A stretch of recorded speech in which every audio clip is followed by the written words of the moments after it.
आइए अब देखते हैं केंद्रीय गृह मंत्री अमित शाह के साथ न्यूज 18 की एक्सक्लूसिव बातचीत। Amit Shah ji, thank you so much for your time. 2017 में नक्सलबाड़ी में शुरुआत की आपने, वहां का सफर और आज आप कहां पे पहुंचे हैं? देखिए, 2017 में नक्सलबाड़ी से मैंने सदस्यता अभियान की शुरुआत की थी और हमने लक्ष्य रखा था कि 90% से ज्यादा बूथों पर भारतीय जनता पार्टी की बूथ कमेटी बने। उस वक्त मेरे सिर पर ऑर्गेनाइजेशन की जिम्मेदारी थी, मैं पार्टी का अध्यक्ष था। और आज मुझे बहुत आनंद हो रहा है कि मेरी पार्टी यहाँ पर एक मजबूत पार्टी बनकर खड़ी है। मोदी जी के नेतृत्व में पूरा बंगाल आज परिवर्तन करने के लिए आमादा है और परिवर्तन करेगा भी। और 17 से 21 का ये जो सफर है, जिसमें बीच में 19 का भी एक पड़ाव आता है और अब 21 का पड़ाव, मुझे लगता है कि हमारे कार्यकर्ताओं ने परिश्रम की पराकाष्ठा की है। मोदी जी की लोकप्रियता बंगाल में कभी मैंने कोई लीडर की जितनी लोकप्रियता न हो इतनी लोकप्रियता देखी है। और बंगाल की जनता को जिस प्रकार से सप्रेस किया गया, इनके साथ जिस तरह से अन्याय किया गया, और बंगाल के एक बहुत बड़े तबके के मन में एक फीलिंग खड़ी हो गई कि हम सेकंड ग्रेड सिटीजन है इस राज्य के अंदर। उनको ये सभी चीजों का जवाब भारतीय जनता पार्टी जो मोदी जी के नेतृत्व में चल रही है उसमें दिखता है। तो मुझे पूरा विश्वास है कि 200 सीटों के साथ यहाँ पर भारतीय जनता पार्टी अगली सरकार बनाने जा रही है। 2017 में आपने शुरुआत की, आज आप कॉन्फिडेंट हैं कि आपकी सरकार बन रही है। किस वक्त आपको एहसास हुआ कि ममता बनर्जी को हराया जा सकता है? देखिए, 2016 में भी यहाँ पर बंगाल की जनता ममता बनर्जी से खुश नहीं थी, मगर 2016 में हमारे पास इंफ्रास्ट्रक्चर नहीं था। पार्टी तभी अपनी आइडियोलॉजी, तभी अपने विचार और तभी अपना दावा आगे कर सकती है जब इसके पास एक बेसिक इंफ्रास्ट्रक्चर हो, पैन बंगाल इंफ्रास्ट्रक्चर जिसको बोलते हैं। 19 में हम सफल हुए, 21 का लक्ष्य रखा था, 18 सीट जीते, 2-3 सीटें 10,000 से कम मार्जिन में हार गए। इसका कारण था हमारा इंफ्रास्ट्रक्चर बन चुका था और मोदी जी की लोकप्रियता थी। मोदी जी की लोकप्रियता को हमारे कार्यकर्ताओं ने एनकैश किया। मगर उस वक्त भी बंगाल की जनता के मन में एक शंका थी कि बीजेपी जीत पाएगी क्या।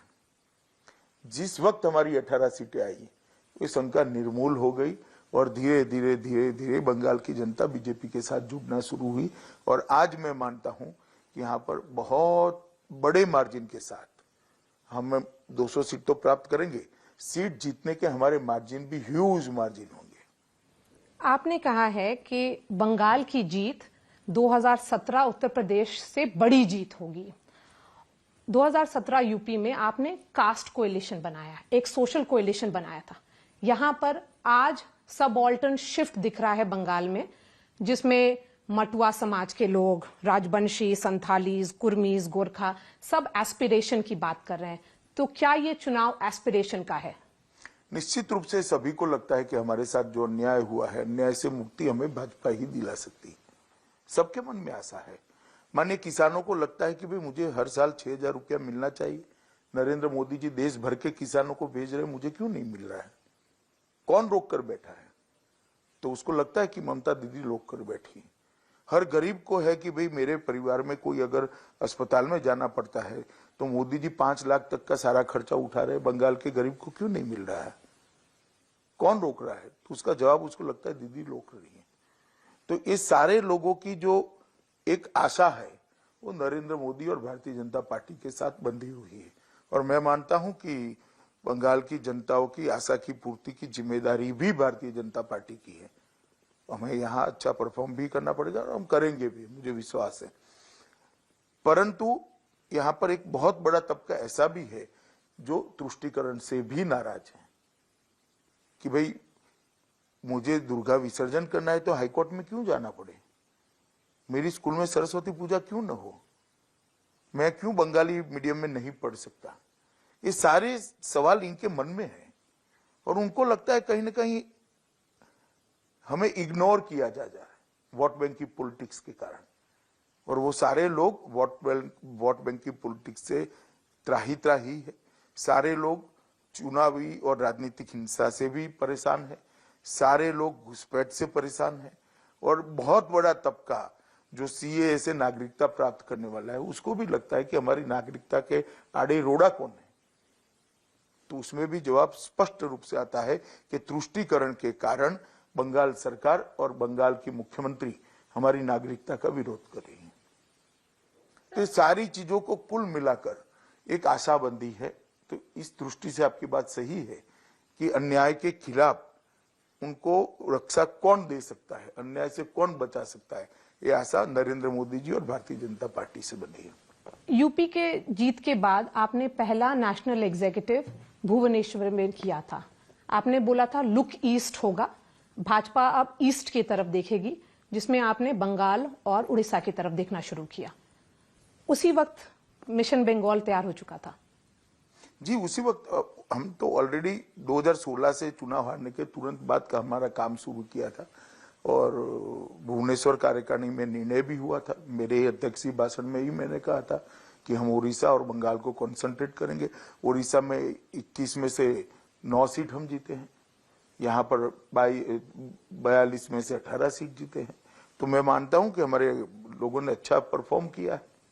अमित शाह जी, बंगाल में भद्र लोग जो हैं, जो इंटेलिजेंशिया है, वो नैरेटिव सेट करता है और उनका भाजपा की तरफ ये बोला जाता है ये पोलराइजेशन और डिवीजन की पॉलिटिक्स पे बिलीव करते हैं। देखिए, ये प्रचार है एक प्रकार का। लोकतंत्र के अंदर हर व्यक्ति अपने विचार व्यक्त करता है, हर पार्टी अपने विचार व्यक्त करती है, अल्टीमेटली जनता तय करती है कि किसके साथ जाना है। मैं मानता हूं इस बार इस प्रचार का भी पर्दाफाश हो जाएगा। भारतीय जनता पार्टी की 17 राज्यों में सरकार है, कहीं पर दंगे नहीं हुए, कहीं पर पोलराइजेशन नहीं हुआ, कुछ नहीं हुआ। सम विकास के साथ सबके विकास के साथ हम आगे बढ़ रहे हैं। नरेंद्र मोदी जी ने लगभग पूरे देश को ये घर में बिजली दे दी, कहीं हिंदू मुस्लिम नहीं हुआ। नरेंद्र मोदी जी ने हर व्यक्ति को, गरीब को प्रधानमंत्री आयुष्मान भारत का कार्ड दे दिया, कहीं हिंदू मुस्लिम नहीं हुआ। हर किसान को 6,000 रुपया भेजा, तो मुस्लिम किसान को भी मिला है। ये प्रचार कोई कितनी भी त्वरा से करे, कितनी भी जोर से करे, मगर जो ग्राउंड रियलिटी है वो ये नहीं है, इसलिए इसको तुल नहीं मिलेगा। आपने पॉलिटिक्स ऑफ परफॉर्मेंस की बात की थी जब मैंने आपका इंटरव्यू किया था कुछ साल पहले। ममता बनर्जी अपना रिपोर्ट कार्ड दिखाती हैं और बोलती हैं कि उन्होंने कन्याश्री, स्वास्थ्य श्री और बहुत सारी स्कीम्स लाई हैं। तृणमूल कांग्रेस का ये कहना है कि जो विमेन वोट बैंक है वो इससे बेनिफिट हुआ है और वो अब साइलेंट वोटर हैं उनके फेवर में। मुझे लगता है भारतीय जनता पार्टी के जीतने का बहुत बड़ा कारण कोई होगा तो बंगाल की महिला मतदाता है। जब जब हिंसा होती है, सबसे पहला सहन करने वाला जो वर्ग होता है वो उस समाज की महिलाएं होती हैं। जब जब गरीबी बढ़ती है, सबसे ज्यादा समाज की महिलाओं को सहन करना पड़ता है, और जब जब अव्यवस्था होती है तब भी समाज की महिलाओं को सहन करना पड़ता है। 33% बंगाल में फ्लोराइड वाला पानी पिया जाता है, 33% बंगाल में, जबकि गंगा जमुना का पूरा पानी यहां पर आता है। 60 फुट नीचे पानी है। गांव में नल से पानी देने की व्यवस्था नहीं हुई इतने सालों से। क्या बात कर रही है महिलाओं की। टॉयलेट मोदी जी ने भेजा है, उनको घर की छत मोदी जी ने भेजी है, और शुद्ध पीने का पानी भी अब मोदी जी भेज रहे हैं। महिलाओं की बातें करने से कुछ नहीं होता। गैस का सिलेंडर भी महिलाओं को मोदी जी ने भेजा है, और ये महिलाएं जानती है अच्छे तरीके से कि आज धुआं नहीं है मेरी झोंपड़ी में तो उसका कारण नरेंद्र मोदी है। आज मेरे घर में उजाला है तो उसका कारण नरेंद्र मोदी है। आज मेरे घर में टॉयलेट है, मुझे शर्म से बाहर खुले में शौच क्रिया के लिए नहीं जाना पड़ता है, तो उसका कारण इस शर्म से मुझे नरेंद्र मोदी ने बचाया है। और उसको ये भी मालूम है कि कल यहाँ भाजपा की सरकार होगी तो मेरे परिवार की स्वास्थ्य की भी चिंता होगी। तो महिला मुख्यमंत्री ने महिलाओं की चिंता करी होती तो शायद ये दिन ना आता। वही महिला मुख्यमंत्री बोल रही हैं कि वो बहारियों से घिरी हुई हैं। चलिए, ये मुझे लगता है कोई एनजीओ ने उनको पकड़ा दिया है। एक बात मुझे बताइए मारिया जी, कि दीदी की ये बात को हम मान ले तो सुभाष बाबू गुजरात के लिए बाहरी है क्या? रविंद्रनाथ टैगोर मध्य प्रदेश और बिहार के लिए बाहरी है क्या? श्री अरविंदो पांडिचेरी के लिए बाहरी है क्या? और प्रणव बाबू दिल्ली के लिए बाहरी है क्या? बंगालियों की सोच इतनी संकीर्ण, इतनी छोटी कभी नहीं रही। बंगाली विश्व का सोचने वाला नागरिक है और पूरे बंगाल को मालूम है कि मैं या नरेंद्र मोदी जी या हमारे कोई भी नेता यहाँ जो प्रचार करने आते, बंगाल की जनता से बात करने आते, वो यहाँ मुख्यमंत्री नहीं बन सकते, ना बनना चाहते हैं। बंगाल का व्यक्ति ही यहाँ चुनाव लड़ सकता है और वो ही मुख्यमंत्री बन सकता है। अब दीदी को ये बात पकड़ा दी है। यूपी में भी हमने कहते थे यूपी के 2 लड़के और ये बाहरी। अल्टीमेटली इस तरह के चौंचले लंबे नहीं चलते हैं। मगर कुछ लोग जो होते हैं, मैं आपको एक पैटर्न बताता हूँ। आज मेरा रोड शो देखा होगा, 2 रोड शो देखा, दोनों रोड शो में 3-3 एम्बुलेंस आई। मेरे 32 रोड शो में 3-3 एम्बुलेंस आई है। हर चुनाव के अगले दिन एक गलत लेटर भी प्रचारित हो जाता है। आरएसएस का कोई कार्यकर्ता मोदी जी को चिट्ठी लिखेगा या मुझे लिखेगा या नरेंद्र नड्डा जी को लिखेगा कि बहुत खराब स्थिति है, हम हार रहे हैं, वगैरह वगैरह। फर्जी लेटर होता है। मगर इस तरह से पॉलिटिक्स नहीं चलती है। ये क्लासरूम की FISY TY की पॉलिटिक्स है जो किसी ने ममता दीदी को पकड़ा दी है। अमित शाह जी, आपने अपने भाषण में बार बार ये दोहराया कि ममता बनर्जी नंदीग्राम से हार रही हैं। क्या सिंगल मोस्ट इंपॉर्टेंट फैक्टर होगा? एंटी इनकम्बेंसी, कट मनी या politics of polarization? Politics of polarization. तुष्टीकरण से बंगाल की जनता जबरदस्त नाराज है, घुसपैठ से जबरदस्त खफा है और CAA का तुष्टीकरण के कारण आप अप्लाई नहीं करती हो, इससे इसका जो लाभार्थी वर्ग है वो भी बहुत गुस्से में है। ये तीनों चीजें एक मुश्त होकर एक फीलिंग बनती है कि we are second grade citizen in Bengal. और मुझे लगता है कि पूरे बंगाल में ये है कि भाई हमारी क्या प्रायोरिटी नहीं है? हमारा संविधान तो ये नहीं कहता है। और हर जगह आप जाकर देखिए, ना रोड के ठिकाने हैं, ना लाइट है, ना घरों में पीने का पानी पहुंचा है, ना शिक्षा की व्यवस्था पूरी चरमराई हुई है, हेल्थ का पूरा खाका बिखर गया है। विकास की दृष्टि से भी कुछ नहीं हुआ है। और ममता जी को जो मैंडेट मिला था, ये 3 दशक के कम्युनिस्टों के विफल शासन के अगेंस्ट मैंडेट मिला था कि आप इसको सुधारिए। आपने बार बार ये बोला है अमित शाह जी ने कि 130 कार्यकर्ताओं की आपकी हत्या हुई है। एक पॉलिटिक्स और एक कल्चर ऑफ वायलेंस है बंगाल में। वो कल्चर ऑफ वायलेंस क्यों रहा इतने डेकेड्स तक? नहीं, ये तो मुझे क्यों पूछ रही है आप? ममता दीदी और कम्युनिस्टों को पूछिए। हम तो कभी थे ही नहीं। जो शासन में रहे इनकी जिम्मेदारी है। कल्चर ऑफ वायलेंस बिहार में भी था, एनडीए की सरकार आई, गया।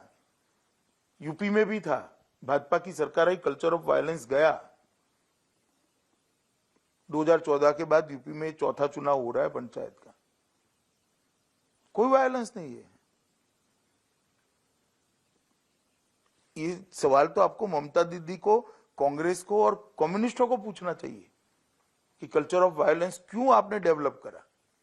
क्या हाइड करना था? वायलेंस की आड़ में क्या छुपाना था?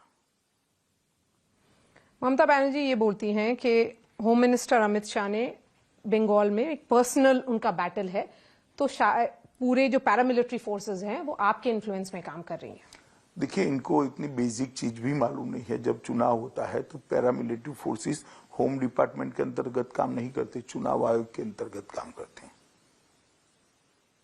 और मुझे तो कई बार तरस आता है कि इतनी बेसिक चीज भी उनको मालूम नहीं। कोई पैरामिलिट्री फोर्स का जवान अभी गृह मंत्रालय का ऑर्डर नहीं लेता है। जो पुलिस ऑब्जर्वर रखे, चीफ इलेक्शन ऑफिसर है और इलेक्शन कमीशन है, इनके कमांड एंड कंट्रोल में वो लोग काम कर रहे हैं। ना हम उनकी डिप्लॉयमेंट की डिजाइन तय कर सकते हैं, ना हम उनके काम करने का तरीका तय कर सकते हैं। प्रस्तापित सर्कुलर है जो 2011 में ममता जी के काम में आया था कम्युनिस्टों के सामने, एज इट इज वही सर्कुलर आज ममता जी इसका विरोध कर रही हैं। और 2011 में वो कहती थी पैरामिलिट्री फोर्सेस लगाइए, पैरामिलिट्री फोर्सेस लगाइए।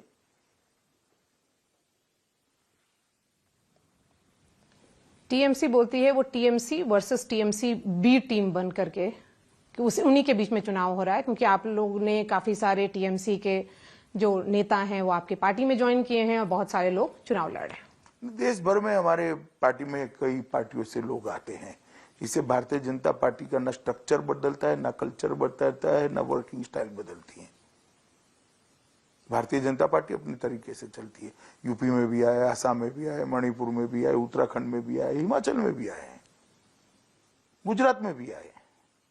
इसे भारतीय जनता पार्टी नहीं बदलती है। भारतीय जनता पार्टी की कार्य संस्कृति वही है, हमारी आइडियोलॉजी भी वही है और हमारी काम की पद्धति भी वही है। दिल्ली में और पूरे देश में अभी कोरोना के केसेस बढ़ रहे हैं। लास्ट टाइम जब बढ़ा था दिल्ली में तो आपने हैंड होल्ड किया था दिल्ली की सरकार को, आप फ्रंट में आकर के आपने पूरा मैनेज किया था। आज जब ओवर 2 लाख केसेस रजिस्टर हो रहे हैं हर दिन, तो क्या लॉकडाउन हो सकता है नेशन वाइड? देखिए, तो सभी मुख्यमंत्रियों से चर्चा कर ही तय करना पड़ेगा। अभी तो हमारी जो मोडालिटी है, गृह मंत्रालय ने जो सर्कुलर कर रहे हैं फरवरी माह से, कंटेनमेंट जोन बनाना, सेमी कंटेनमेंट जोन बनाना या कहीं पर कर्फ्यू डालना, वो निर्णय हमने राज्य की सरकारों पर छोड़े हैं, क्योंकि हर राज्य की परिस्थिति एक समान नहीं है। तो राज्य सरकारें जो उचित समझे वो कदम उठा सकती हैं।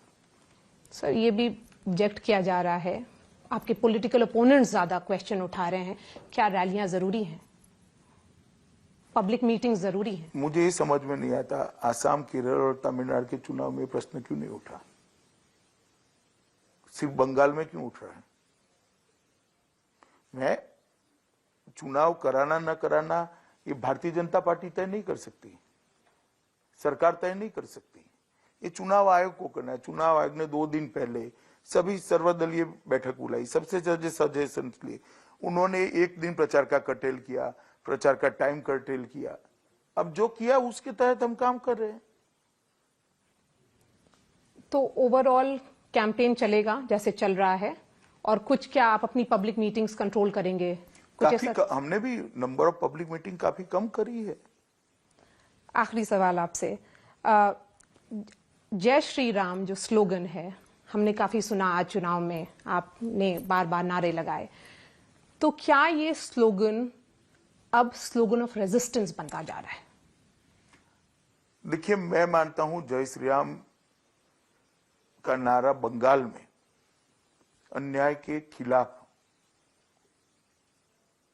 आवाज बुलंद करने का नारा है। चाहे वो अन्याय गरीब किसान को हुआ हो, चाहे वो अन्याय अम्फान के पीड़ितों को हुआ हो, बुलबुल के पीड़ितों को हुआ हो, या कोई मछुआरे को हुआ हो, या सीए रोकने के कारण किसी को नागरिकता न मिली उसको हुआ है, या घुसपैठियों के कारण किसी की रोजगारी छीनी उसको हुआ हो, ये सारी चीजों का एक प्रतीकात्मक नारा बना है जय श्री राम। इसको आप रिलीजियस नारा मत समझिए। किसी को दुर्गा पूजा नहीं हो रही है इससे हर्ट हुआ है, किसी को सरस्वती पूजा स्कूल में बंद कराने के सर्कुलर हुए इससे हर्ट हुआ है। ये सारे लोगों ने एक नारा बनाया है जय श्री राम, और ये जनता ने बनाया है, भारतीय जनता पार्टी का नारा नहीं है। तो 2 मई को अमित शाह के लिए वो पर्सनल अचीवमेंट होगा, क्योंकि जो आपने शुरुआत किया आपने पार्टी प्रेसिडेंट से, और आप अचीव करेंगे? पर्सनल कुछ नहीं होता है। मैं भारतीय जनता पार्टी का एक कार्यकर्ता हूं। भारतीय जनता पार्टी का काम है कि अपनी आइडियोलॉजी को लेकर देश की इंच इंच जमीन पर जाना, और मेरा भी दायित्व है कि भारतीय जनता पार्टी की आइडियोलॉजी को, भारतीय जनता पार्टी के विचार को, भारतीय जनता पार्टी के एजेंडा को मोदी जी के नेतृत्व में देश की इंच इंच जमीन पर पहुंचाना। इसमें पर्सनल कुछ नहीं होता। ये भारतीय जनता पार्टी का विजय होगा, हजारों कार्यकर्ताओं का, लाखों करोड़ों कार्यकर्ताओं का विजय होगा, 130 कार्यकर्ता के बलिदान का विजय होगा, और सबसे बड़ी बात, मोदी जी ने पॉलिटिक्स ऑफ परफॉर्मेंस की जो परंपरा देश में चालू करी है, इसका विजय होगा। Amit Shah ji, always a pleasure to speak to you, sir. Thank you so much for your time. धन्यवाद मालिया जी।